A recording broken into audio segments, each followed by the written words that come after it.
दुरुस्त करावं लागली. माझी पुन्हा एकदा नियुक्ती झाली असं मी मानायला तयार नाही.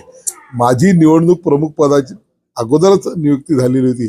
माध्यमांच्या माध्यमातून मला सकाळी कळलं की माझ्या या ठिकाणी माननीय माजी खासदार अजयजी संचेती यांना त्या ठिकाणी जबाबदारी ती दिली गेली होती.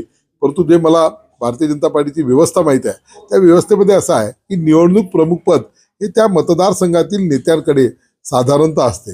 याचं कारण असं आहे की त्याला तिथलं राजकीय गुणागणित, तिथली सामाजिक परिस्थिती, तिथे असलेलं भौगोलिक हे आणि कार्यकर्त्यांच्या सगळ्या ओळख यामुळे निवडणूक प्रमुख पद हे मतदारसंघातच असतं. हा एवढं गोष्ट आहे की प्रभारी आणि निरीक्षक पद मात्र भारतीय जनता पार्टीचे जे इतर जिल्ह्यातले इतर ठिकाणचे नेते असतात त्यांच्याकडे असतात. आणि त्याच भावनेतून पुन्हा एकदा त्याचं स्पष्टीकरण देणारं पत्र माननीय अध्यक्ष रवींद्रजी चव्हाण यांनी आमच्या जिल्हाध्यक्षांच्या नावाने पाठवलेलं आहे, ज्यामध्ये अशोकजी नेते हे निवडणूक प्रभारी आहेत, चैनसुखजी संचेती हे निरीक्षक आहे, आता पूर्वीच हे निरीक्षक म्हणून आले होते, आणि मी माझी या ठिकाणी निवडणूक प्रमुख पद म्हणून या ठिकाणी त्यांनी स्पष्टता दिलेली आहे. वेगवान तुम्ही घडवलेला आहे.